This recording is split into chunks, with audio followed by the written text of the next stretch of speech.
Congress party बहुत परेशान है। देश भर में धरना देने की बात कर रही है। धरना देने का अधिकार उनका है, लेकिन जमीन और फंड लूटने का अधिकार नहीं है उनका। On behalf of the BJP, I wish to clarify at the very outset that though Congress party surely has got the power to and the right to offer dharnas, but it does not extend to misappropriating public property given by the government to National Herald.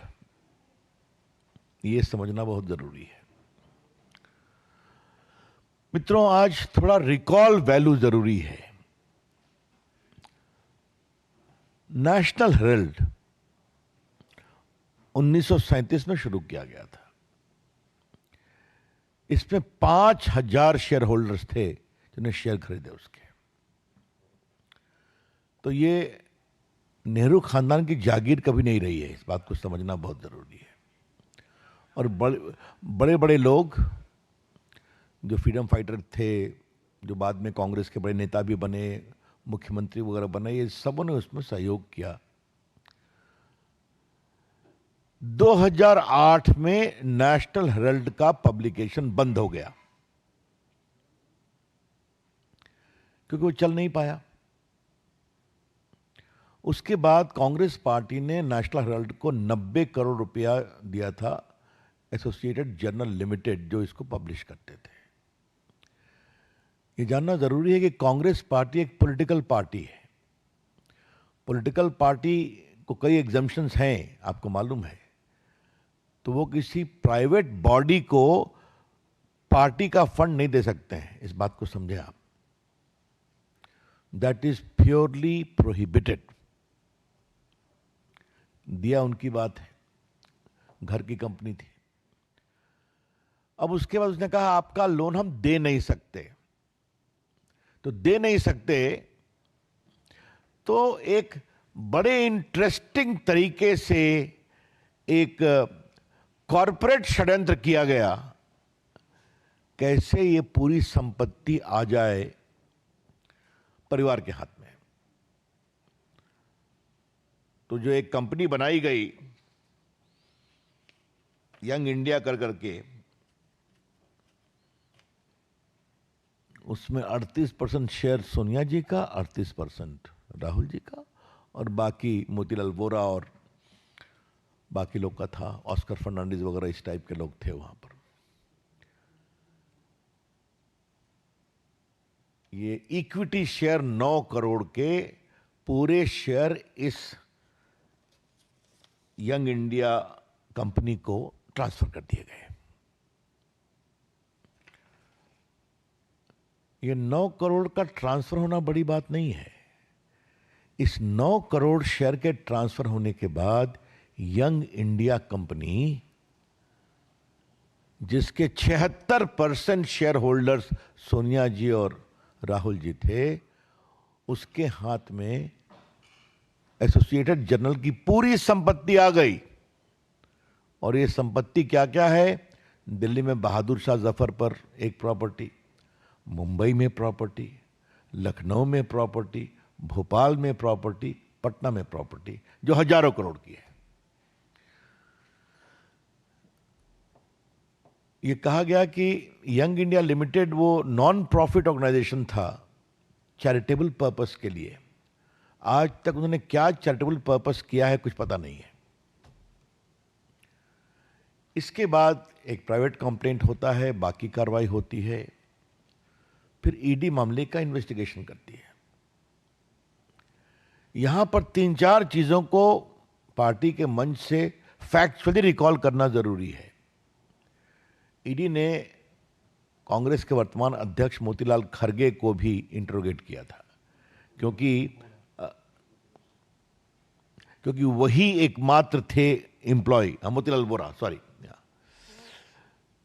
तो ये इस बात को समझना चाहिए कि वही एक एम्प्लॉय थे, अब तो नहीं रहे। Thank you Sanjay. उसके बाद पवन बंसल थे, उनको इंटरोगेट किया। फिर सोनिया जी और राहुल गांधी को भी इंटरोगेट किया कई घंटों तक।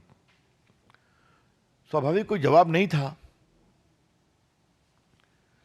और ये जो करोड़ों 90 करोड़ बकाया था, इसका हिसाब क्या किया जाएगा?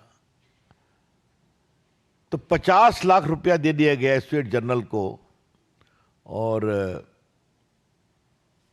सारा लोन राइट ऑफ हो गया नेशनल हेराल्ड को प्रकाशित करने वाली कंपनी का। एक बात है, कॉमर्स में इस परिवार का जवाब नहीं है।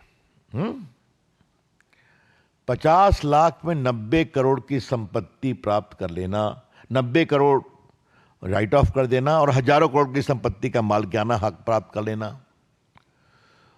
और दूसरे एक सदस्य जो मेंबर हैं 3 करोड़ में जमीन खरीदते हैं हरियाणा में, और कमर्शियल यूज हो जाता है और 58 करोड़ रुपए में बेच देते हैं। तो ये तो इस देश को सीखना चाहिए कि ये जो गांधी मॉडल ऑफ डेवलपमेंट है, इसलिए मैं इसको गांधी मॉडल ऑफ डेवलपमेंट कह रहा हूं, गांधी जी नहीं, Gandhi model of development. Be very clear about it. क्या सवाल पूछते हैं ये लोग, परिवार के लोग? भ्रष्टाचार का इनका पूरा आचरण, शेयर की हेराफेरी करो, संपत्ति बनाओ, और ये सारी संपत्ति सरकार के द्वारा दी हुई थी। क्या भोपाल, क्या पटना, क्या लखनऊ। फिर उसके बाद ईडी ने मामले को टेकअप किया, और मामले को टेकअप करके उन्होंने पूरे मनी लॉन्ड्रिंग एक्ट, बाकी प्रोविजन के अनुसार सब कुछ समझा, और उन्होंने अपनी रिपोर्ट फाइल की सेक्शन 8 में बिफोर द कोर्ट। ये जो प्राइवेट कंप्लेंट बोलते हैं या कंप्लेंट बोलते हैं, that is as good as a chargesheet, क्योंकि बाकी जो क्रिमिनल लॉ में कंप्लेंट होता है तो उसमें वो इन्वेस्टिगेशन होता है, इसमें वो इन्वेस्टिगेशन करके ही फाइल करते हैं। और कोर्ट ने कहा है कि अब मैं 21 तारीख को सुनवाई करूंगा, 25 को। यही तो पूरी कहानी है। इसमें है तो क्या है भाई? और एक बात को ध्यान रखा जाए कि सोनिया जी, राहुल गांधी बेल पर हैं। इन्होंने पूरी कार्रवाई को क्वाश करने के लिए हाई कोर्ट, सुप्रीम कोर्ट का दरवाजा खटखटाया, और कोई राहत नहीं मिली। सिर्फ यही राहत मिली कि आप पर्सनली कोर्ट में अपीयर नहीं होइएगा, you will appear through lawyer. तो जो चीज 4 साल से चल रही है, जिसमें आप संतोषजनक जवाब नहीं दे पाए, जहां कानून अपना काम कर रहा है, वहां पर कर रहे हैं वेंडेटा वेंडेटा।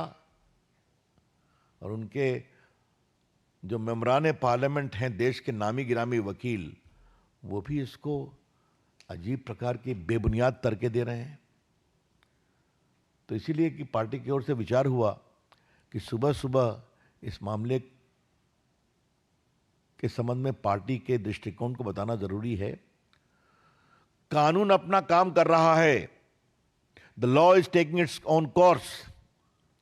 हम बीजेपी की ओर से सोनिया गांधी और राहुल गांधी और कांग्रेस पार्टी से सवाल पूछना चाहते हैं, क्या कानून को अपना काम नहीं करना चाहिए?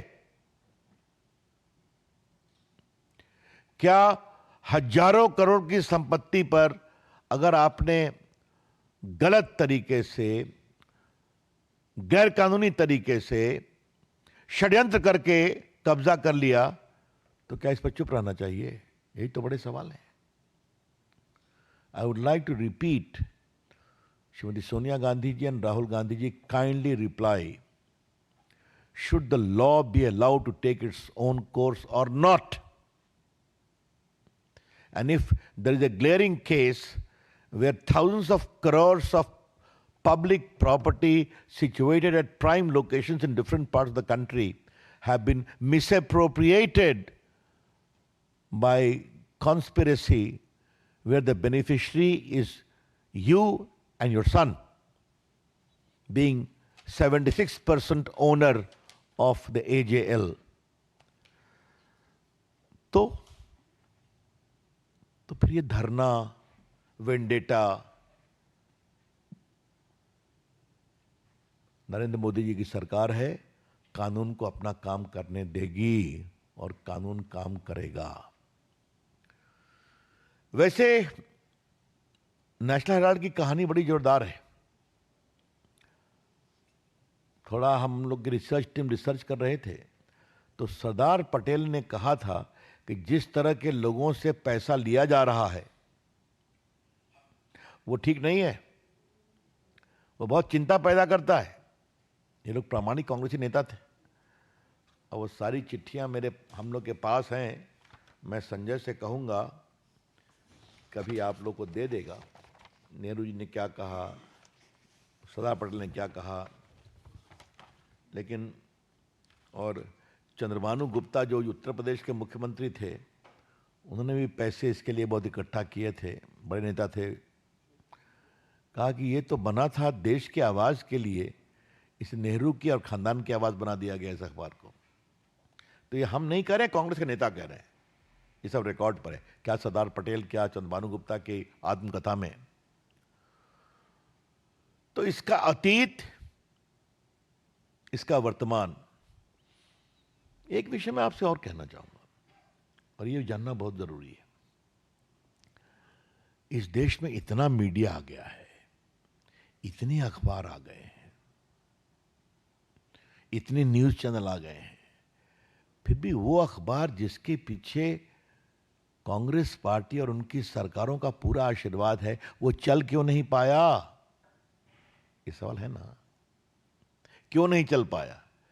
तो ये अखबार चलाने के लिए नहीं था, ये अखबार विज्ञापन बटोरने और सरकार से संपत्ति लेकर बिल्डिंग खड़ा करने का एक इंस्ट्रूमेंट था। I repeat, today there are so many news channels in the country, so many newspapers in the country. All of them have picked up business and readership. A newspaper which has the protection, promotion and patronage of the entire Congress party and their government, why it could not at all flourish as a newspaper? The reply is very simple. It was after independence least to be used as a proper newspaper, more as a forum to collect advertisement and also ensure big property by government cooperation. यही सच्चाई है ना। और मैंने देखा है कि शायद इन लोग ने यंग इंडिया के में जब ट्रांसफर कराया, फिर भी 25-26 करोड़ का विज्ञापन आया है।